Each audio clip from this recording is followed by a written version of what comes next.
Ouais, on a eu des bonnes réactions. Mais paradoxalement, c'est aussi ce qui a manqué, c'est que voilà, on a été qu'en réaction sur ce match-là. On a fait une première mi-temps où il manquait de rythme, il nous manquait quand même pas mal d'arguments. On n'était pas assez dangereux à mon goût pour poser des problèmes à cette équipe lyonnaise, même si on n'était pas spécialement en danger ni sur coup de pied arrêté.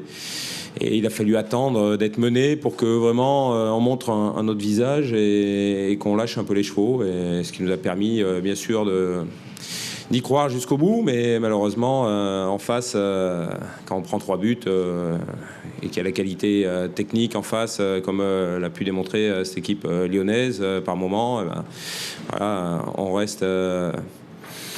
Voilà, c'est la leçon à tenir de ce match-là, c'est que on a été qu'en réaction et malheureusement ça n'a pas suffi ce soir pour pouvoir passer un tour supplémentaire dans cette coupe. Oui, c'est une déception parce que on avait envie de passer. Après, vous savez, on est plein d'humilité, on sait très bien que ça allait être compliqué, puis on est tombé sur une bonne équipe avec un Gourcuff qui a pesé de tout son poids dans l'entrejeu ce soir et qui a pris le jeu à son compte et nous a fait souffrir. Mais on a eu les ressources nécessaires pour jamais lâcher, pour toujours rester dans le match. Ça, c'est ces attitudes intéressantes. Mais la leçon à tirer, c'est qu'il faut pas attendre. Ça serait bien de pas attendre d'être mené pour voilà, montrer un autre visage. Ce soir, c'est là-dessus que voilà, je suis un peu déçu. Vous êtes plus déçu par le contenu que par l'élimination de l'autre? Les deux, parce que bon, dans le contenu, ouais, je pense qu'il y avait moyen de mieux faire. En tout cas, pas attendre d'être mené pour reprendre voilà, en main la partie. Mais on est forcément déçus, on est des compétiteurs et puis on était venu là avec la volonté de passer et donc ça, c'est une déception forcément. Maintenant, on est conscient aussi qu'on est tombé sur une bonne équipe aussi, même si ça reste une équipe encore fragile parce que par moment, on a bien vu en fin de match, il n'en faut pas grand-chose pour voilà. Mais ça, c'est pas nouveau, c'est depuis quelques semaines et c'est vrai à l'arrivée, on aurait presque pu en profiter parce que ça s'est joué à pas grand-chose sur l'action de Gaëtan Charbonnier. Ça passe dans les têtes, ça? Je pense que l'adversaire est un peu fragile, on se dit, cette façon. Oui, forcément, parce que c'est pas la première fois que ça arrive à l'Olympique Lyonnais. Contre Marseille 3 jours auparavant, ils menaient aussi, ils se sont fait reprendre. Donc je pense que ça trottait dans les têtes. C'est pour ça on a jamais lâché. On a cru en nous jusqu'au bout. Bon après, quand tu prends 3 buts, tu peux pas espérer grand-chose non plus pour se qualifier. On a eu le mérite d'y croire jusqu'au bout, de se donner moyen d'y croire jusqu'au bout. Il aurait fallu être un peu plus entreprenant les 60 minutes avant qu'on puisse enfin se lâcher un peu. Voilà, c'est le regret. Antoine Comte, et aussi à Paris, C'était Paris, c'est un joueur, voilà, c'est un jeune professionnel. Il est dans notre effectif et puis on voulait voir aussi. Il avait montré des bonnes choses lors du dernier match qu'il avait joué titulaire contre Monaco. Là, d'ailleurs, il a fait une très bonne rentrée en match de championnat à Gerland il y a quelques semaines. Donc après, il a que 19 ans, Antoine. On sait très bien qu'il est encore en phase d'apprentissage des exigences du très haut niveau. Mais ça sera un match qui comptera aussi dans son apprentissage. vous avez du mal à gérer la Casette et Gourcuff, c'est un peu les joueurs qui sont embêtés. Oui, surtout Gourcuff dans l'entrejeu qui s'est très bien déplacé et puis surtout qui a été voilà, d'une habileté redoutable avec le ballon. Il l'a très bien, il a pris le jeu à son compte et c'est vrai qu'il a pesé de tout son poids et on a eu du mal à pouvoir le contenir parce que bon, il n'y a pas que Gourcuff, il y a Grenier, il y a Gomis et la Casette à s'occuper aussi autour. Donc c'est un ensemble voilà, de joueurs de talent qui font que c'est compliqué à pouvoir les museler.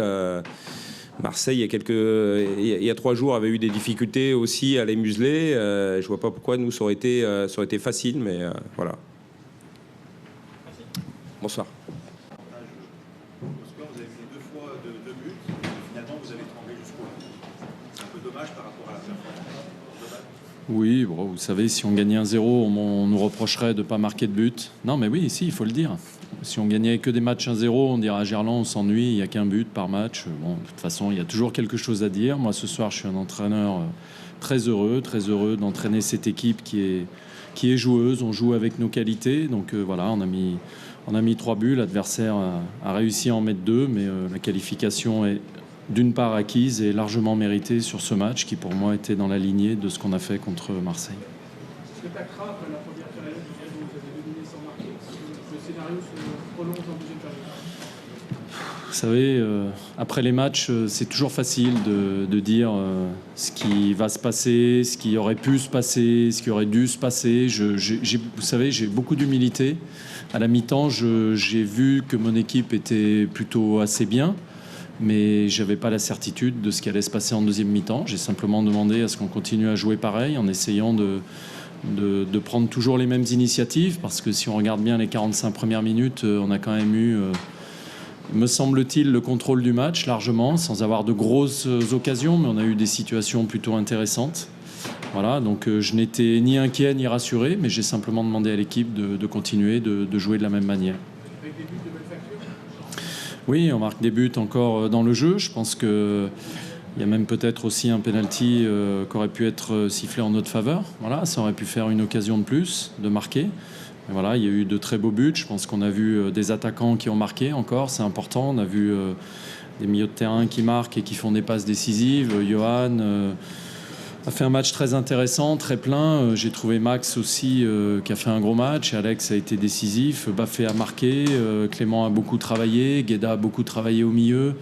Voilà, bon, la défense a aussi contribué à ce que le jeu de l'équipe soit porté vers l'attaque. Vous savez, on joue tous les 3 jours. C'est un jeu qui demande, je pense que le jeu que je demande à mon équipe demande beaucoup d'énergie, voilà, donc de temps en temps, on a les adversaires qui ont des occasions. C'est comme ça. Comment ?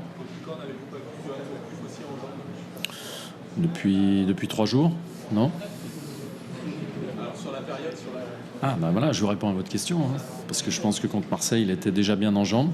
Ça fait quelques temps. Et ben, écoutez, il est bien. Il profite, je pense aussi, de la dynamique relativement positive qui est dans l'équipe, malgré les petites périodes de flottement qu'on peut avoir. Mais je retiens qu'au niveau du jeu, on vient de mettre, je crois, 10 buts en 4 matchs, qu'on en avait mis 3 à Bastia, qu'on en a mis 2 à Vitoria, qu'on en a mis 2 contre l'OM, on en a mis 3 ce soir. Voilà. Donc Johan participe à tout ça, mais participe aussi également à l'équilibre de l'équipe. Et bien évidemment, quand il est comme ça, c'est très intéressant.